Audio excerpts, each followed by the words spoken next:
Debat dengan 9 tokoh agama dan 4 tokoh agama, total 13 tokoh agama.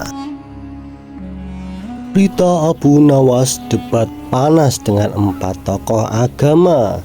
Suasana aula istana Baghdad panas. 4 tokoh agama duduk di kursi kehormatan. Wajah mereka penuh wibawa, sementara rakyat menunggu dengan jantung yang berdebar. Pertanyaan yang dilontarkan sangat tajam. Jika Tuhan itu satu, mengapa ada banyak agama? Semua mata menatap Abu Nawas yang berdiri tenang di tengah ruangan. Sebelum kita melanjutkan ceritanya, klik like dan subscribe. Semoga sehat, rezeki lancar, utang lunas, yang sakit sembuh, bahagia dunia dan akhirat bagi kita semua. Amin amin ya rabbal alamin. Detik itu suara berbisik-bisik terdengar di antara rakyat. Bau dupa dari sudut aula bercampur dengan aroma keringat orang banyak yang berdesakan. Abu Nawas tersenyum tipis lalu menegakkan tubuhnya. Sultan yang duduk di singgasana tampak serius. Matanya tajam menunggu jawaban. Suasana benar-benar seperti akan pecah. Sorakan kecil terdengar, ada yang mendukung, ada yang mencibir. 4 tokoh agama saling berpandangan seolah ingin melihat Abu Nawas jatuh kali ini. Tapi tatapan matanya tak gentar. Tangannya diletakkan di dada dan bibirnya mulai bergerak seakan menyimpan jawaban yang besar. Beberapa hari sebelumnya Abu Nawas masih duduk di warung kopi kecil di sudut Baghdad. Ia bercanda dengan rakyat jelata, tertawa renyah sambil menikmati roti hangat dan teh manis. Kehidupannya sederhana, jauh dari kata istimewa dan kemewahan istana. Namun kebijaksanaan dan kelihayannya dalam menjawab pertanyaan sulit membuat namanya harum. Sultan pun kerap memanggilnya untuk menguji kecerdikan di hadapan rakyat. Kabar beredar bahwa ada 4 tokoh agama dari negeri yang jauh datang ke Baghdad.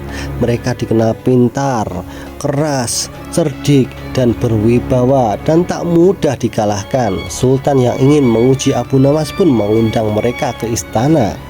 Bisikan rakyat di pasar mulai terdengar. Kali ini Abu Nawas pasti tak bisa lolos. Pertanyaan mereka pastilah terlalu sulit. Hari itu Sultan mengumpulkan rakyat di aula. Dentuman gong menggema menggetarkan lantai. 4 tokoh agama duduk berjejer dengan jubah tebal dan wajah yang sangat-sangat super percaya diri. Pertanyaan pertama pun dilontarkan oleh salah satu dari mereka. Jika Tuhan itu satu, mengapa ada banyak agama? Abu Nawas menarik nafas panjang di dalam hatinya. Ia bergumam, mereka ingin menjebakku dengan pertanyaan filsafat yang dalam. Kalau aku salah bicara bisa kacau. Namun wajahnya tetap santai. Ia tersenyum kecil, mengangkat tangan dan berkata dengan lembut, "Pertanyaanmu bagus, tapi mari kita pahami dengan hati. Kalau kalian di posisi Abu Nawas, berani nggak menjawab pertanyaan ini? Tulis di komentar ya." Kita lanjutkan. Tokoh agama lain ikut menimpali. Kalau Tuhan satu, mengapa manusia berselisih jalan? Bukankah itu bukti Tuhan berbeda-beda? Sorakan rakyat makin riuh. Beberapa mengangguk setuju, yang lain khawatir. Abu Nawas terdiam. Hening tiba-tiba menyelimuti aula. Mata Sultan tak berkedip. Napas Abu Nawas terdengar pelan seperti sedang menahan beban besar. Detak jantung rakyat pun seakan serempak menunggu kata pertama keluar dari mulutnya. Abu Nawas mulai berbicara perlahan. "Lihatlah matahari. Satu, tapi cahaya yang sampai ke jendela berbeda-beda warnanya. Ada yang masuk lewat kaca pintu, ada yang lewat kain putih, ada pula yang tertutup daun." Beberapa rakyat berbisik, "Benar juga. Namun tokoh agama ketiga menyela, itu hanya cahaya. Agama lebih rumit dari itu. Kau tidak bisa menyamakan cahaya dengan ajaran Tuhan. Sorakan kembali menggema, membuat Abu Nawas tampak semakin terdesak. Abu Nawas tersenyum lebih lebar. Ia berkata, air di sungai Tigris satu sumbernya, tapi lihatlah, ada yang minum dengan tangan, ada dengan kendi, ada pula dengan cangkir emas. Apakah airnya berbeda? Tidak, yang berbeda hanya wadahnya. Rakyat mulai bersorak kecil. Sultan tampak terkesan, beberapa rakyat bertepuk tangan. Namun para tokoh agama belum menyerah, mereka masih menyimpan pertanyaan lain. Tokoh agama keempat berdiri, suaranya keras. Kalau begitu, mengapa manusia justru bertengkar karena agama? Kalau satu Tuhan, mengapa perbedaan membawa perang? Suasana aula kembali menegang, semua pun menunggu. Abu Nawas melangkah ke depan. Ia mengangkat tangan dan berkata, api itu satu, tapi lihatlah, ada yang memakainya untuk memasak, ada yang untuk menerangi, ada pula yang membakar rumah tetangganya. Apakah apinya berbeda? Tidak, yang berbeda adalah cara manusia menggunakannya. Rakyat serentak berteriak, benar, benar sekali. Suasana bergemuruh, rakyat berdiri, Sultan tersenyum lebar. Lawan debat terdiam, wajah mereka pucat, narasi slow motion, tatapan rakyat berbinar, suara tepuk tangan membahana. Abu Nawas menunduk hormat dengan senyum penuh percaya diri. Empat tokoh agama itu akhirnya tak mampu membalas. Mereka menunduk, mengakui kebijaksanaan Abu Nawas. Aula penuh sorak-sorai, bendera Baghdad berkibar di luar istana. Sultan berdiri dari singgasananya. Wahai Abu Nawas, engkau memang bukan hanya cerdas, tapi juga bijak. Engkau mampu menjawab pertanyaan yang bahkan membuat para ulama besar kebingungan. Malam harinya, Abu Nawas kembali ke rumah sederhananya. Ia duduk di beranda, menatap langit berbintang sambil tersenyum. Tuhan memang satu. Perbedaan hanyalah cara manusia melihatnya. Yang penting adalah kebaikan. Keesokan harinya, kabar kemenangan Abu Nawas melawan empat tokoh agama menyebar ke seluruh Baghdad. Pasar menjadi tempat paling ramai dengan gosip itu. Pedagang kurma bercerita sambil mengacungkan tangannya. Tukang kain menirukan gaya bicara Abu Nawas. Sementara anak-anak kecil berlarian sambil menirukan tepuk tangan rakyat di aula istana. Nama Abu Nawas kembali melambung, bukan hanya sebagai pelawak rakyat, tapi juga sebagai simbol kecerdikan yang bisa meruntuhkan keangkuhan para ulama besar. Namun di balik kegembiraan itu, Abu Nawas sendiri duduk termenung di sudut rumahnya yang sederhana. Ia menyadari bahwa setiap kemenangan selalu membawa beban baru. Semakin banyak orang memujiku, semakin banyak pula yang akan mencoba menjatuhkanku. Batinnya bergumam malam itu. Hanya makan roti kering dengan sedikit air karena perutnya lebih penuh dengan pikiran daripada makanan. Sultan sendiri diam-diam mengundang Abu Nawas ke ruang pribadinya. Wahai Abu Nawas, engkau telah membuat negeri ini harum namanya, tapi ingat, masih banyak yang iri padamu. Aku khawatir suatu hari mereka akan merencanakan sesuatu yang lebih pintar lagi, ucap Sultan sambil menepuk bahu sahabatnya itu.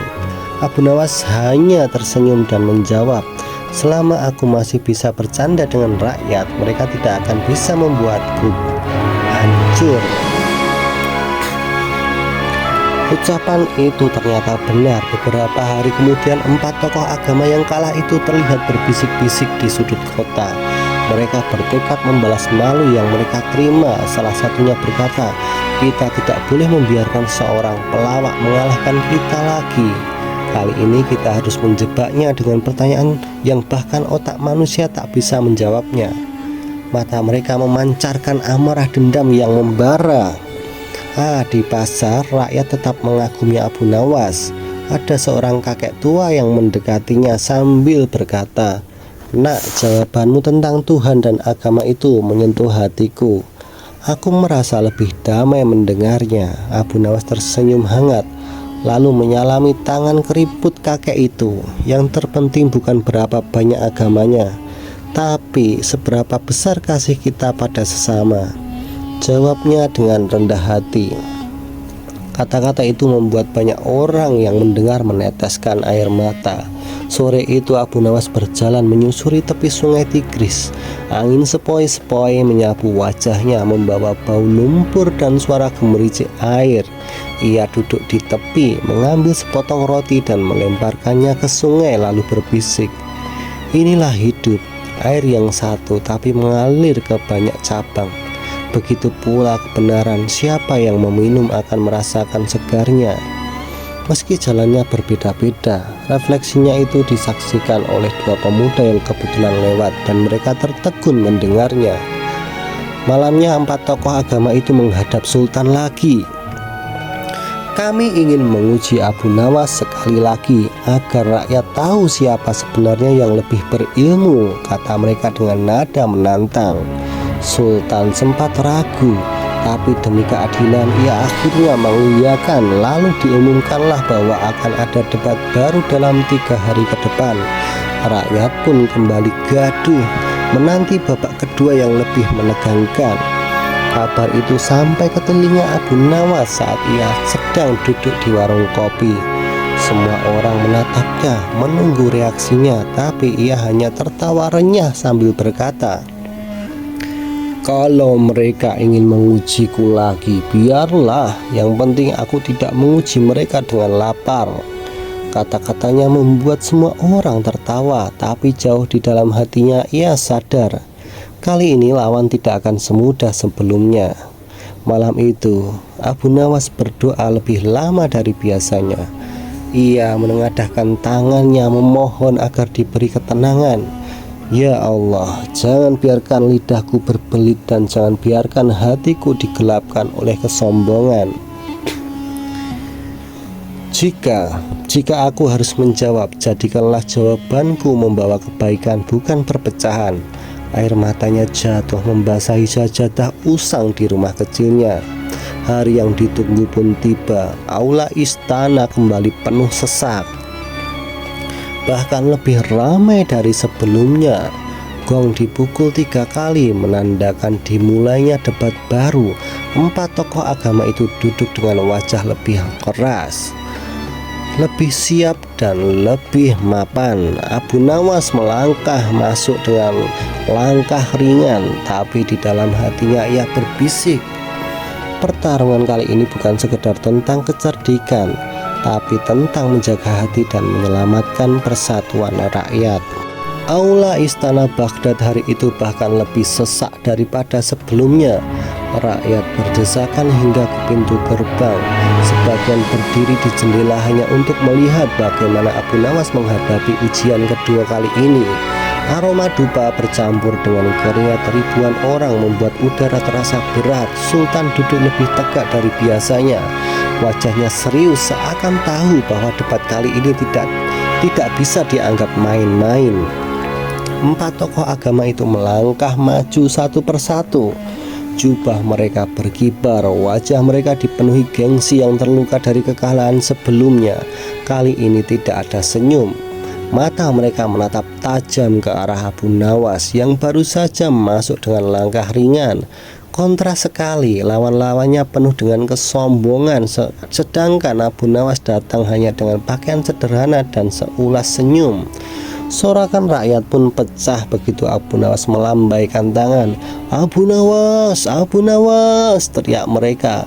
Namun di antara kerumunan ada juga bisikan-bisikan penuh ragu. Apakah kali ini ia bisa lolos lagi, atau bisa menjawab pertanyaan yang mungkin ini sulit baginya lah. Pertanyaan mereka pasti lebih berbahaya. Bisikan itu membuat suasana semakin menegangkan. Sultan mengangkat tangannya, aula seketika hening. Suara gong dipukul 3 kali menggema ke seluruh ruangan. Hari ini Abu Nawas akan kembali diuji. 4 tokoh agama akan mengajukan pertanyaan yang lebih dalam, lebih tajam. Semoga kita semua mendapat pelajaran darinya, ucap Sultan dengan suara yang berat. Tokoh agama pertama berdiri, suaranya lantang menembus kerumunan. Wahai Abu Nawas, engkau menjawab dengan cerdik sebelumnya, tapi kali ini aku ingin melihat sejauh mana otakmu bekerja. Jika manusia diciptakan sama oleh Tuhan, mengapa ada yang miskin dan ada yang kaya? Apakah itu adil? Aula bergemuruh, rakyat saling pandang. Pertanyaan itu menohok hati banyak orang. Belum sempat Abu Nawas menjawab, tokoh agama kedua langsung menimpali. Bukan hanya itu, jika Tuhan Maha Kuasa, mengapa ada penderitaan, penyakit, dan peperangan? Apakah Tuhan tidak bisa menghentikannya? Sorakan semakin riuh, bahkan beberapa rakyat mulai menangis karena pertanyaan itu benar-benar menyentuh luka hidup mereka. Tokoh agama ketiga berdiri dengan wajah lebih tajam. Aku tambahkan pertanyaanku. Abu Nawas, jika semua agama menuju Tuhan yang sama, mengapa doa orang beragama berbeda-beda dan tidak selalu terkabul?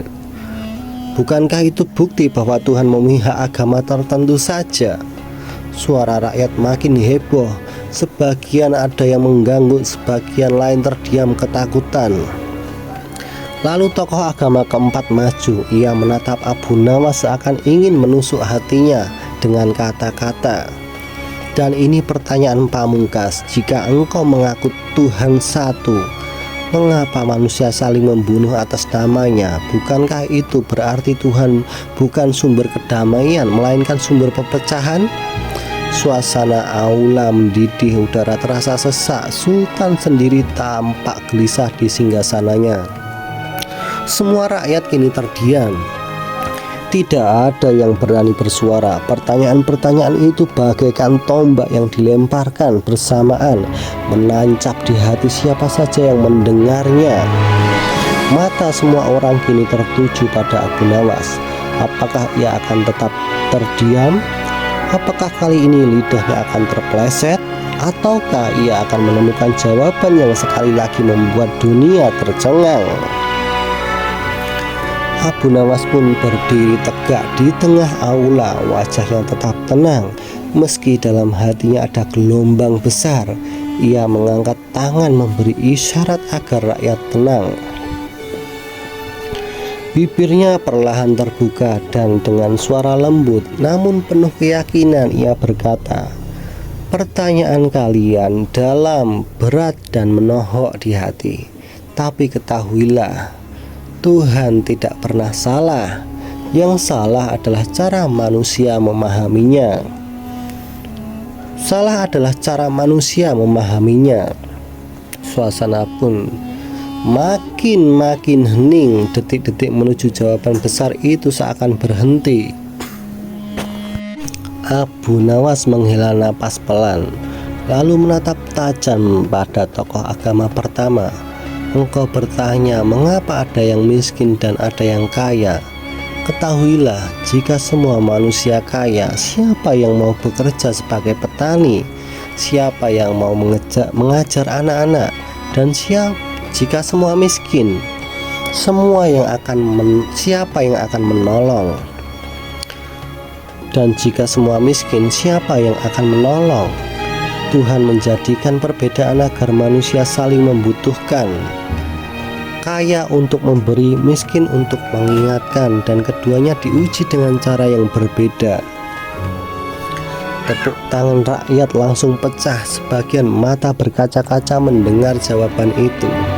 Sorak-sorai terdengar hingga keluar istana, seolah ibu miskin di barisan belakang menangis sambil berkata, "Benar, aku miskin, bukan berarti Tuhan membenciku. Aku hanya diuji dengan kesabaran." Suasana aula bergetar oleh suara rakyat yang mulai mengangguk setuju.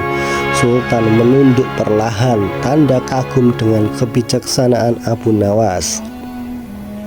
Jawaban pertanyaan kedua, mengapa ada penderitaan dan peperangan? Abu Nawas lalu menoleh ke tokoh agama kedua. Engkau bertanya jika Tuhan Maha Kuasa, mengapa ada penderitaan, penyakit, dan perang? Dengarlah, penderitaan itu bukan kelemahan Tuhan, tapi kelemahan manusia. Penyakit ada agar manusia belajar merawat tubuh dan menghargai sehat. Perang terjadi bukan karena Tuhan ingin darah, tapi karena manusia tamak dan penuh nafsu. Tuhan memberi akal dan hati, tapi manusialah yang sering menutupinya. Aula kembali bergemuruh, rakyat berdiri sambil bersorak. Ketegangan pun meningkat. Tokoh agama kedua terdiam, wajahnya memerah karena tidak bisa membalas. Suasana berubah semakin panas, namun Abu Nawas tetap tenang. Sultan tersenyum tipis dan rakyat berseru, "Hidup Abu Nawas! Hidup! Hidup Abu Nawas! Hidup!" Abu Nawas menatap tokoh agama ketiga dengan penuh keyakinan. Engkau bertanya mengapa doa berbeda-beda dan tidak selalu terkabul. Ketahuilah, doa itu ibarat benih. Ada benih yang tumbuh cepat, ada yang butuh hujan, ada yang mati karena tanahnya keras. Tuhan mendengar semua doa, tapi Ia kabulkan sesuai dengan hikmah dan waktu yang tepat. Jika semua doa dikabulkan sekaligus, dunia ini akan hancur oleh keinginan manusia yang saling bertabrakan. Rakyat pun terdiam sejenak lalu bertepuk tangan dengan gemuruh. Beberapa rakyat terlihat meneteskan air mata. Ada yang berbisik, "Aku dulu mengira doaku tidak didengar, tapi ternyata aku yang tidak sabar menunggu." Kata-kata Abu Nawas menembus hati banyak orang. Bukan hanya logika tapi juga perasaan. Kini Abu Nawas melangkah ke depan, menatap tajam ke arah tokoh agama keempat. Suaranya tegas tapi penuh kelembutan. Engkau bertanya, mengapa manusia membunuh atas nama Tuhan? Ketahuilah, manusia membunuh atas nama Tuhan. Ketahuilah, itu bukan perintah Tuhan, melainkan ambisi manusia yang membungkus nafsunya dengan nama Tuhan. Sama seperti pisau, bisa dipakai memotong roti atau menusuk dada. Apakah salah pisaunya? Tidak, yang salah adalah tangan yang memegangnya. Begitu pula dengan agama.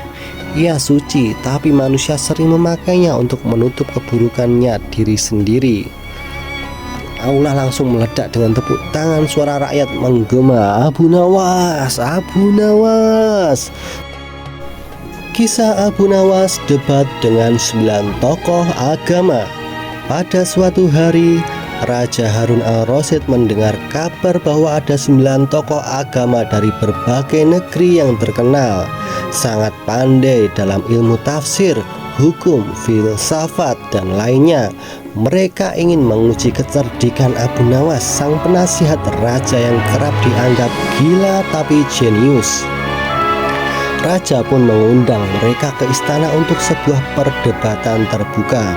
Tokoh-tokoh agama tersebut adalah ahli fikih, ulama hukum syariat, ahli tafsir, pakar Al-Quran dengan ribuan sanad, ahli hadis, hafal ribuan hadis dengan sanadnya, ahli logika, filsuf rasional dari Yunani, ahli tasawuf, sufi zuhud yang penuh misteri, ahli kalam, pakar teologi yang pandai berdebat, ahli bahasa, menguasai balaghah, syair dan sastra, ahli sejarah, pencerita masa lalu raja dan nabi, ahli hukum adat, bijak dalam hukum rakyat jelata. Dari sinilah api perdebatan mulai menyala. Suatu siang, seorang utusan istana datang membawa pesan, "Wahai Abu Nawas, Baginda mengundangmu ke istana besok pagi. Ada 9 tamu mulia dari negeri-negeri jauh yang ingin bertemu denganmu." Abu Nawas tersenyum tipis. Ia sudah mendengar rumor itu. Mereka datang bukan untuk bersilaturahmi, tapi untuk menundukkan lidahku, gumamnya dalam hati. Malam harinya Abu Nawas berwudu lalu duduk lama di tikar kecilnya. Ia menatap lampu minyak yang berkedip seakan ikut menemaninya berpikir. 9 orang pandai, 9 kepala berbeda. Mereka ingin mencari celah, tapi bukankah celah itu bisa jadi jembatan? Senyumnya muncul. Di titik ini ia mulai menyusun strategi, tidak untuk melawan, tapi untuk membalik keadaan. Debat pun dimulai. Ahli fikih bertanya, "Wahai Abu Nawas, mana yang lebih utama? Sholat sendirian dengan khusyuk atau berjamaah tapi penuh riya?" Abu Nawas pun menjawab, "Yang lebih utama adalah sholat berjamaah dengan khusyuk. Jika khusyuk tidak ada, berjamaah tetap menjadi peringatan bahwa manusia tak boleh sombong sendirian. Yang riya bukan salah jamaahnya, tapi salah hatinya." Ahli tafsir bertanya, "Ayat manakah yang paling berat dilaksanakan?" Abu Nawas pun menjawab, "Bukan ayat panjang atau pendek yang berat, tapi ayat yang menyuruh kita berlaku adil bahkan kepada diri sendiri. Menafsirkan ayat mudah, tapi menafsirkan hati untuk berlaku adil itu yang paling sulit." Ahli hadis bertanya, "Hadis manakah yang paling sering dilupakan orang?" Abu Nawas menjawab, "Hadis tentang senyum sebagai sodakoh. Manusia sibuk mencari pahala besar, lupa bahwa wajah ceria bisa menyelamatkan hati orang lain dari kesedihan." Ahli logika bertanya, "Jika akal bertentangan dengan agama, mana yang harus didahulukan?" Agama diturunkan agar akal tidak tersesat, tapi agama pun dipahami dengan akal. Maka jika akal sehat menolak, mungkin itu bukan agama yang benar, melainkan tafsiran yang keliru. Ahli tasawuf bertanya, "Ahli tasawuf, apakah engkau pernah melihat Tuhanmu?" Jawaban Abu Nawas, "Tidak dengan mata kepala, tapi dengan mata hati. Jika engkau menutup matamu dan masih melihat dunia, berarti engkau belum benar-benar melihat Tuhan." Ahli kalam bertanya, "Mana yang lebih dulu, kehendak Allah atau ikhtiar manusia?" Jawaban Abu Nawas, "Seperti ayam dan telur. Allah menciptakan keduanya, tapi jika manusia salah memilih, itu bukan kesalahan telur atau ayam, melainkan tangan yang memilih." Lalu ahli bahasa juga bertanya, "Apa makna kata paling indah dalam bahasa Arab?" Jawaban Abu Nawas, "Kata yang keluar dari hati dengan jujur meski sederhana. Bagi seorang lapar, kata makanlah lebih indah dari 1000 syair cinta." Ahli sejarah bertanya, "Sejarah mana yang harus selalu dikenang?" Abu Nawas menjawab, "Sejarah ketika manusia belajar dari kesalahan. Jika hanya mengingat kemenangan, maka sejarah akan melahirkan kesombongan." Lalu ahli hukum adat pun juga bertanya, "Hukum apakah yang berlaku di antara rakyat dan raja?" Abu Nawas menjawab, "Hukum yang adil bukan ketika rakyat takut pada raja, tapi ketika raja takut menyakiti rakyatnya." Mari kita lanjutkan ke cerita yang lebih panjang, lebih bagus dalam cerita cerdik, lucu, dan penuh ilmu pengetahuan. Pagi itu Baghdad tampak teduh. Udara musim semi membawa aroma bunga dari taman istana. Abu Nawas duduk di serambi rumahnya, menatap jalanan kota yang ramai dengan pedagang, ulama, dan rakyat kecil. Wajahnya tenang, seakan hidupnya tak pernah disentuh masalah. Padahal dalam hati kecilnya ia tahu kabar angin akan segera sampai. Kabar tentang 9 tokoh agama yang datang dari jauh untuk mengujinya. Hari-hari Abu Nawas sederhana. Ia bukan orang kaya, bukan pula pejabat tinggi, tapi ia punya satu senjata, kecerdikan yang sering membalik keadaan. Rakyat kecil menyukainya karena ia sering membela mereka di hadapan raja. si licik yang membela orang miskin, begitu sebagian menyebutnya. Sultan berdiri dari singgasananya, wajahnya penuh rasa hormat. Sementara keempat tokoh agama itu hanya bisa menunduk, tidak ada satupun kata yang mampu keluar dari mulut mereka. Abu Nawas menundukkan kepala, tidak sombong, hanya tersenyum kecil sambil berkata, Tuhan tetap satu, hanya manusia yang sering terpecah karena kesombongannya. Tangis haru pecah di antara rakyat. Banyak yang merasa tercerahkan, banyak pula yang merasa tertampar oleh kebijaksanaan sederhana itu. Para tokoh agama akhirnya mengakui kehebatan Abu Nawas. Mereka berdiri memberi hormat dan salah satunya berkata lirih, Engkau bukan hanya pelawak, tapi seorang bijak yang mengalahkan kesombongan kami. Sultan mengangkat tangannya tinggi-tinggi. Mulai hari ini, biarlah rakyat Baghdad tahu bahwa kecerdikan Abu Nawas adalah anugerah Tuhan untuk negeri ini. Jadikanlah kebijaksanaan sebagai jalan, bukan pertengkaran. Rakyat bersorak gembira. Abu Nawas tersenyum, menatap langit dan berbisik dalam hatinya, Ya Allah, semua yang kuucapkan bukanlah milikku, tapi milikmu semata. Begitulah cerita Abu Nawas melawan 4 tokoh agama dan 9 tokoh agama terbesar dan berwibawa. Bagaimana menurut kalian tentang jawaban Abu Nawas kali ini? Apakah kalian setuju dengan kebijaksanaannya? Tulis di kolom komentar dari kota mana saja kalian menonton. Dan jangan lupa like dan subscribe agar channel ini makin semangat berbagi cerita dan ilmu pengetahuan. Wassalamualaikum warahmatullahi wabarakatuh. Oh iya, kita lupa berdoa. Semoga kita semua yang menonton ini diberikan banyak lapang rezeki. Yang masih punya hutang, semoga cepat lunas.